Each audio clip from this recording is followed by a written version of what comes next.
Hello and welcome, and I want to talk about in this video winning the lottery. Well, not the big Powerball ones or the Canadian equivalent Lotto Max, which is consistently almost 100 million every single week.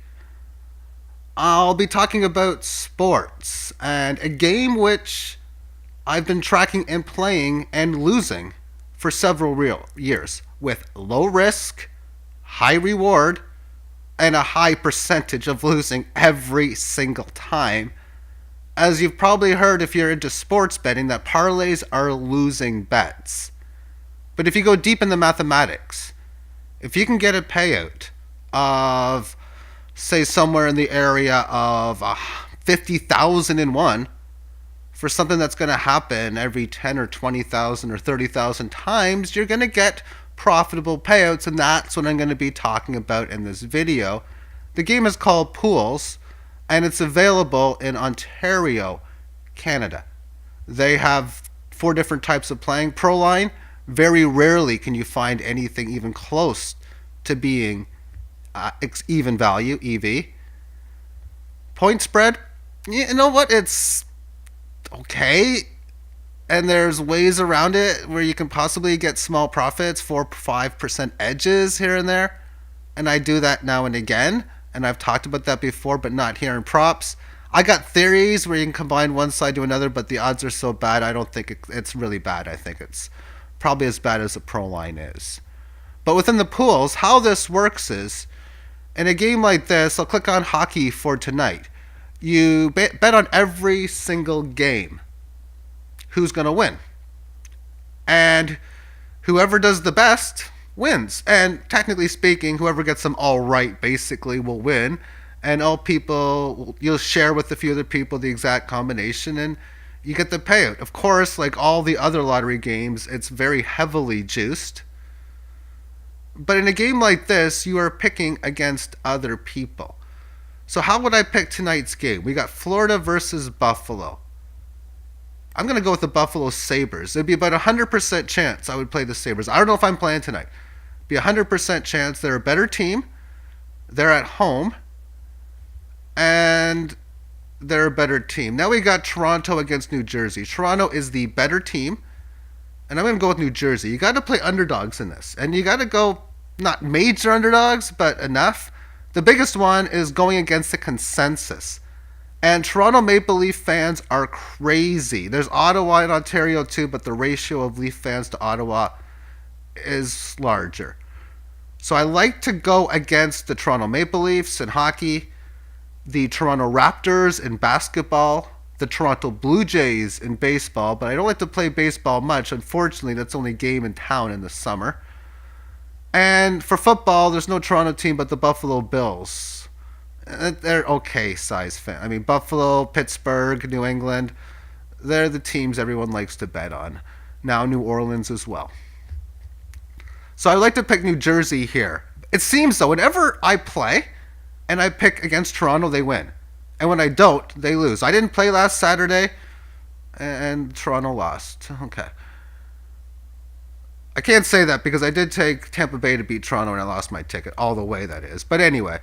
So we have Anaheim versus the New York Rangers. Anaheim's playing decent-sized hockey. Now, in a game like this, is there any consensus? There's going to be a lot of games where it's going to be close to 50-50. Who's going to pick them? The odds will be close to 50-50. In games like that, you want to take who you think is the better play. Anaheim is playing pretty good hockey. I think the Rangers are trash, but I want to take trash teams. So will consider that. It would be about an 80 to 85% chance I would take Anaheim, 100% New Jersey. Detroit is in Philadelphia. Man, that Dylan Larkin line is really picking up right now, and Philadelphia to me is a trash team. It would be about 80% I would look at Detroit.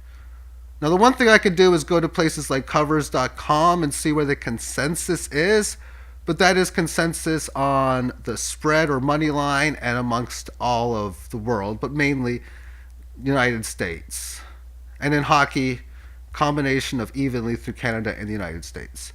San Jose taking on Minnesota. Oh, man. You know, this is why I'm glad. This is the game I'm like, I would have to research more. I have no idea. It's almost like coin flip. Sometimes if I'm going to box a game, which means you double your bet, you don't play that game, you take both sides. I do that now and again.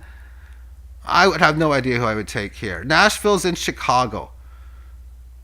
Now, normally, when I have a really good popular team that's amazing and a really bad team that sucks, especially in basketball with Golden State and stuff like that, I'll look to say, can I take the underdog? Because everybody just going to swarm the favorite. Problem is Chicago is a popular team, and they were a team that's normally pretty good that sucks now because they still got players like Jonathan Taze and Patrick Kane. So if there wasn't such a huge fan favorite on Chicago, I'd probably take them. But because of that, there's a chance I would take the much better team in Nashville. Calgary's a good hockey team playing well. They're a new team under the radar. If you were in Alberta, you probably have to take Dallas, though. Same thing with St. Louis against Edmonton. But probably take Edmonton. About 70%, about 80-90% chance I would take Calgary. About a 80% I'd take Edmonton. That new goalie they got is just phenomenal. Arizona's that interesting team. People seem to hate on them. They're at home. There'd be about an 80-90% chance I would be taking them. Now, this one's an interesting game, and it's probably about close to 100% chance I would take Vancouver. They got some good young players on that team, and they do squeak out a few interesting wins. Tampa Bay is by far the top team, and if you're not a Leaf fan, then you're probably going to look at this like, yeah, I might take Tampa. Now, a lot of people that take the Leafs might take Vancouver because they just don't like Tampa and they want to catch them. Plus, maybe Vancouver's Canadian. But there's Vancouver, Toronto, their hockey teams don't seem to like each other too much. And within that, I'm expecting a lot of people to take Tampa. If Vancouver gets the win, I'm going to get a better payout. And then Winnipeg, LA. LA is just garbage. But again, same thing here again. Maybe I take LA instead because everyone's going to be taking Winnipeg, Patrick Laine, Mark Scheifele. They got a much better team. And they're going to be decent-sized favorites. But if LA wins, then that works out. Now, one of the easiest mathematical ways of doing it, especially for sports like basketball that I don't watch too much, is if I see a game where, say, the spread is like a close spread, like a 2 or 3 point spread, or in a hockey game, the favorite's like minus 130, minus 140, then I'll take the underdog in those kinds of games when everyone loves the other side, because obviously Vegas is saying it's going to be relatively close as it is anyway, because I want to find underdogs that have the best results of winning. Now, this game is best played for pro football because what's your payout going to be? In hockey, depending on how many games you have and your length of underdogs, you're probably only going to be getting several thousands, maybe in the $10,000, $15,000, at least when I play the games that I do. We take a look at this hockey result. Just out of curiosity, I haven't seen it yet. We had Calgary beating St. Louis, no surprise there. Buffalo beating Boston on the road. Boston's a popular team as well, so it's probably a good pick to take Buffalo. There we have San Jose getting 7 goals against Chicago, as everybody else does. Winnipeg beating Tampa Bay. So there's it's tough because everyone bets Tampa, but Winnipeg's on that same level too, plus they're Canadian. So I normally would probably take Tampa because of that in that situation. Vancouver over Edmonton, I probably would have played Vancouver. Anaheim beating Pittsburgh. There we go. Pittsburgh's a popular team. They're losing. Vegas against Columbus. 1-0. Really, in hockey these days? Okay. Boston beat Montreal 4-0. That would be a pick-em-ish kind of game. Boston's good team going worse. Montreal a bad team getting better. Ottawa beating Nashville. This is that one I don't like too much because in Ontario there's Ottawa fans. So that upset may not help you too well for a good payout. And then New York Islanders beating Colorado. Colorado's still a sneaky team. I like to play Colorado as much as I can. 9 of 10. The fact that you could get one game wrong and still get $1,000, this worked out well if you got 9 of 10 here because that's a good payout. But I want to focus on football because I've already researched this and this is the bread and butter. If If I can look at some previous football ones before last week, I'll see if I'll be able to. Where do we go? Football here, closed date. This was a week where you had the Jets beating Buffalo, the Giants beating Washington, whatever. That was fair. New Orleans beating Tampa, no surprise. Miami beat New England. And I had Miami on my ticket too. That, when you have stuff like that, that's going to make the payouts good. Kansas City beat Baltimore. That's the favorite. You only want to take so many dogs, so you can take teams like Kansas City here. Indy beat Houston. Now, this was one I took as well because Houston was hot, but Indy was hot as well. So I thought this was a great time to jump on the Colts. Green Bay beating Atlanta. I took Atlanta just because Green Bay is a popular team, so I lost that. Cleveland beat Carolina. I took Carolina. I was thinking about taking Cleveland, but there was an upset there. San Francisco over Denver. Now, I took Denver, but San Francisco looked really good. That was a big upset. The Chargers beating Cincinnati, no upset there. Detroit beating Arizona, no upset there. Oakland beating Pittsburgh, and Pittsburgh's a common team. Big upset there. So I'm looking at this. I'm thinking, how big is this payout going to get? Dallas beat Philadelphia. Nothing too big there. LA sucks, or Philly sucks this year. Chicago beat the Los Angeles Rams. You know what? LA is a really good team, but so is Chicago. Chicago was the play. Seattle beating Minnesota. 14 of 15 wins got $36,000. If we take $36,000 multiplied by 15, that makes it close to about $500,000. That's what the prize pools are in the National Football League.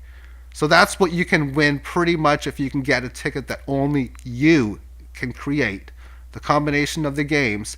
Week 17 is going to have that feature more available, playing all 16 games.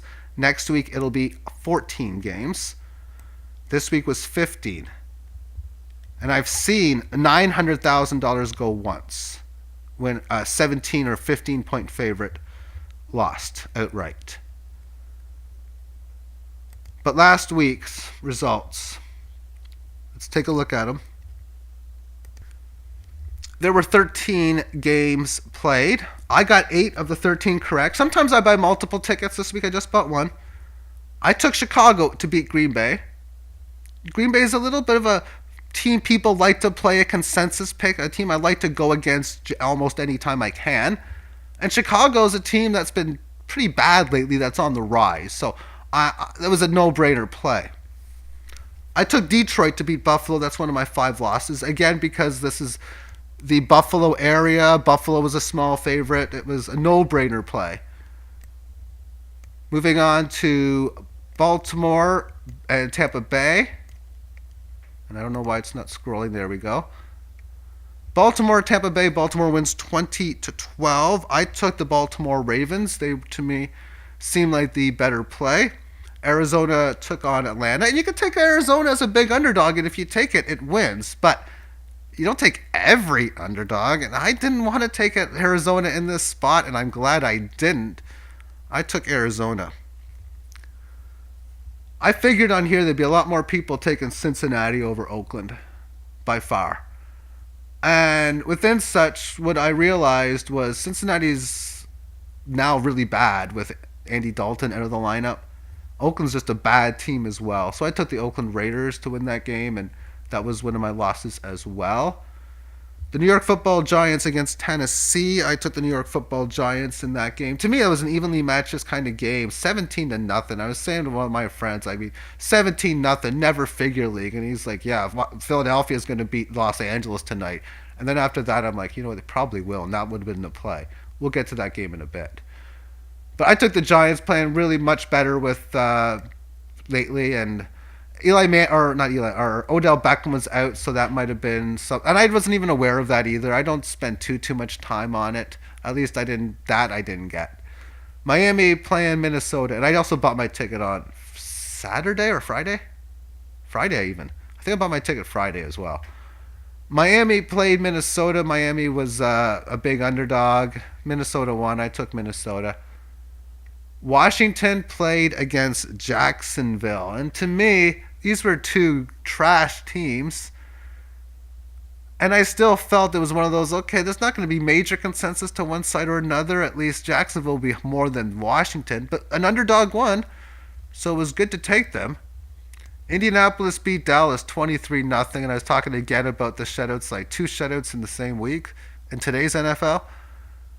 But Indianapolis, this was a spot where it was the easy play on Indy. They've been playing so well. They were at home, and I didn't know who would be. It was one of those games where it's like the spread is close, and the consensus should be close as well. You go with the team you think is going to win. Also of note, in pro football, if there's ever a tie game, it goes to the visitors. And there's been a few ties early. There should be more ties these days in the NFL with the new rules they've been adding. And there was earlier in the year. Seattle takes San Francisco. I took San Francisco here. To me, this was the spot to go with the underdog because they were at home. I was really impressed with how they looked against Denver the week before. Seattle's hot too and the more popular team. So I figured that was the right play because you want to go against the consensus so that if you win, there's a close to 100% chance that you'll get equal to or much greater than a fair payout. New England playing Pittsburgh. What's up with the 17-10 game? Again, the never figure league. This spot here, I went with New England because New England's, it's rock, paper, scissors with these two teams. Historically speaking, New England always beats Pittsburgh, but not this night. And maybe a lot of people thought the same. These are 2 of the top consensus teams that I usually like to play against if I can. So in this spot, I took New England. It was really in one of those situations, again, what do you do with a close game and even consensus. Playing Philadelphia here was smart.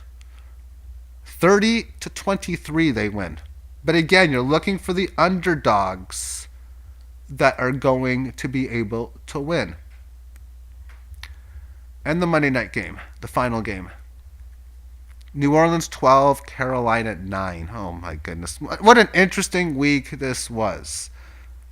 I always play any favorite of 2.5 points even or more almost 100% of the time because of hedging.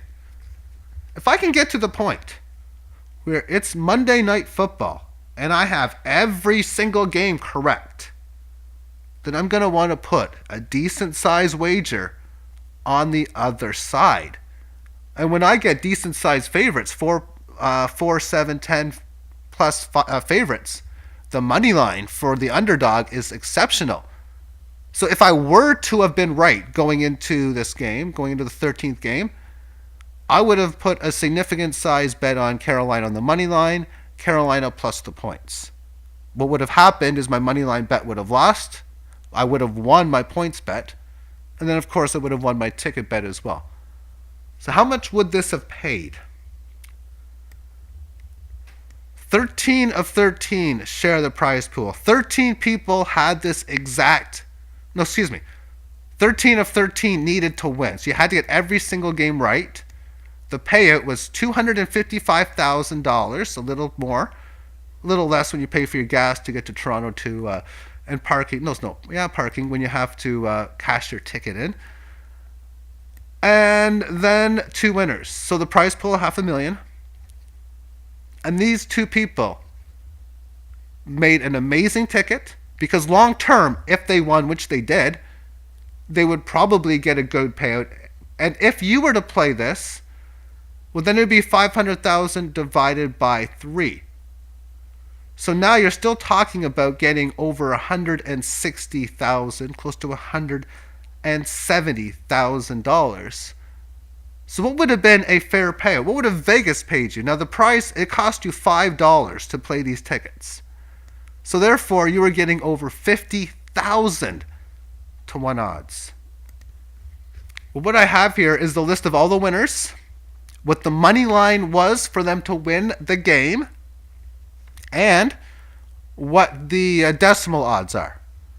So we have a decent sized favorite that won, a small favorite wins, another decent sized favorite wins, a moderate favorite wins, an okay sized favorite wins, another decent moderate sized favorite wins, another small favorite wins, 3-1 odds on Washington, large underdog wins, large favorite wins, decent sized underdog wins, small underdog wins, large extreme underdog wins, and a large favorite wins. So this combination took taking 1,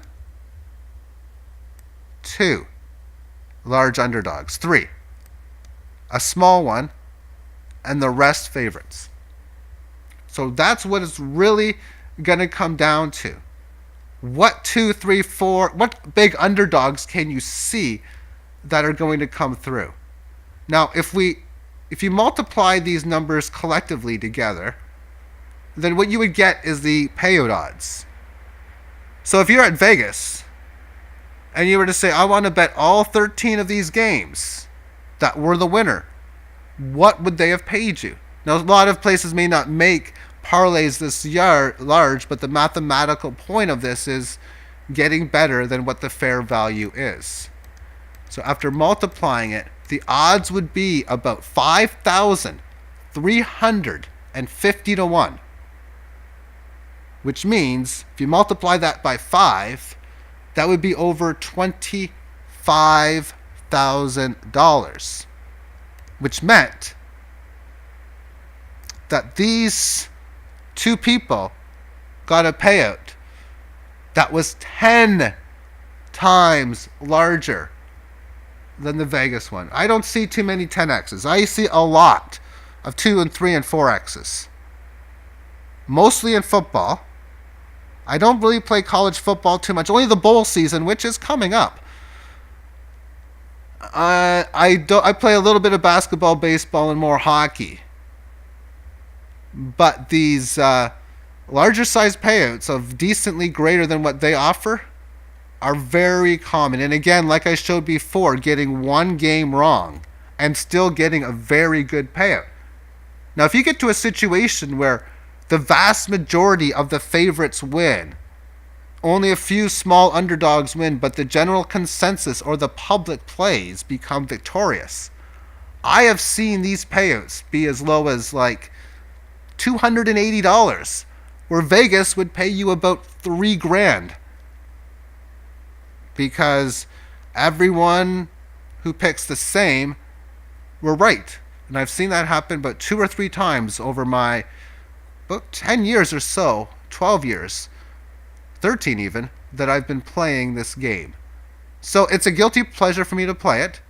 I am down definitely 4 figures, but not much over it. But when you're risking $5 to win in football, I look at it, depending on the week, earlier in the season it can be much lower with bye weeks and the Thursday night games and such. But you're looking to win, depending on how you want to go, 30, 40, 50,000, 100,000. And in hockey and basketball, well, hockey mainly, it's like, and then it depends on how many games. The 9-game and 10-game slates could be different. But it can vary, and you can get decent sized numbers. Now, basketball is an interesting beast because, and I don't got NBA basketball, and I don't play college basketball at all, not even in March Madness. But with basketball, you get a lot of huge favorites. So it's not uncommon to have like a 11-team or 10-team parlay on here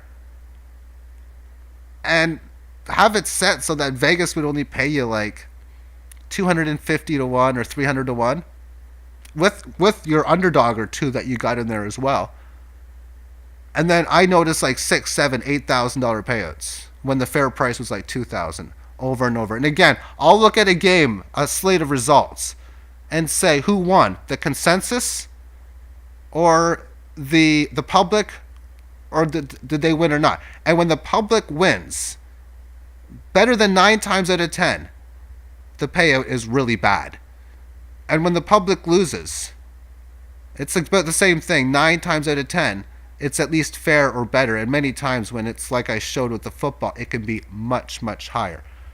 Now, it's not much of an advantage for me to put this information out there when I'm competing against other people. The way I look at it, it's almost as like a Christmas gift or whatever. It's just this is what this looks like on here on the side, where you can Because if I tell people about this and they're like, oh yeah, and then the more people that play my strategy, well, that makes it harder to win. But you can, yeah, I don't even know any of these teams, so I don't even play it. And the payouts I don't think are even that good. Let me just take a look at the results on, like, say, an average college basketball one. See, I don't even know who's favorite on here. But you have 12 of 12, winning 3,550. So the prize pool is like 7 grand. That's kind of small. Another reason I don't want to play. And then if we look at, say, NBA, we have the Lakers beating Charlotte. And I know just a little bit about the pro basketball. I got to think that that's normal. LeBron James is a public guy. Detroit beating Boston. That's an interesting one.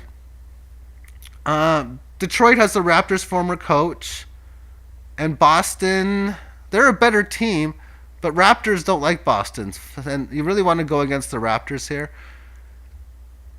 Houston beat Memphis 105-97. I think Houston's that top team. I know they're the top team last year. They've been playing terrible this year. I think Memphis is pretty good. So now we got Chicago beating San Antonio. This is an underdog, definitely. Man, this could be a good payout. Maybe one wrong if there's a lot of games. I don't think so. Clippers lose to OKC. Okay, that's like one of those games where you have two good teams. Pick who you think is going to win. Minnesota against Phoenix. I don't even know how good Phoenix is. What a high-scoring game that was. I know Atlanta sucks, but so is Brooklyn's not that good either. Philadelphia beat Cleveland, well, obviously. New York against Indiana. Indiana wins 110-99. I got to think that was expected. Sacramento beating Dallas. I don't think that's a surprise. Miami, nothing big there. Yeah, Denver beat Toronto. And look what just happened here. One person got one wrong. The prize pool was $74.49, so it wasn't that big of a pool. I've seen bigger than that before in the past. But to be able to get this kind of payout, when you figure Toronto, I mean, I say how crazy Leaf fans are. Toronto's a crazy sports city. Raptor fans and Blue Jay fans, considering how bad the Blue Jays are and how basketball's not that common here, that's a lot of people take Toronto.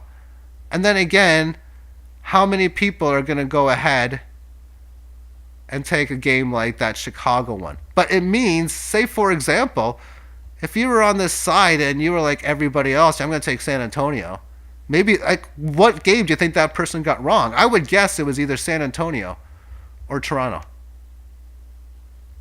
But anyway, thank you for tuning in and have yourself a great day. So yeah, one more thing too.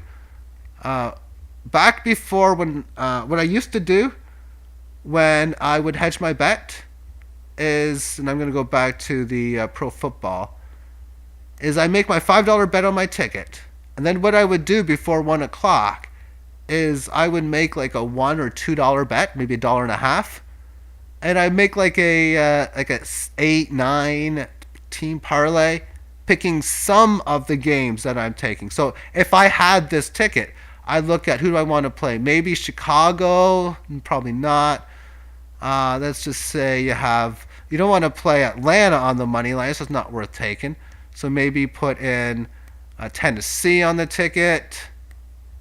Put on Washington money line for sure because you got to get the big payout. Put Indianapolis on the ticket. Definitely put San Francisco on the ticket. You definitely put Pittsburgh on the ticket. Definitely you're putting Philly on the ticket. And then you bet like $1 on those games or $1.50. Because if you're going to be perfect going into the final game, then that parlay has to win every single time. So the winnings of that parlay can be used to hedge your bet on the Monday night.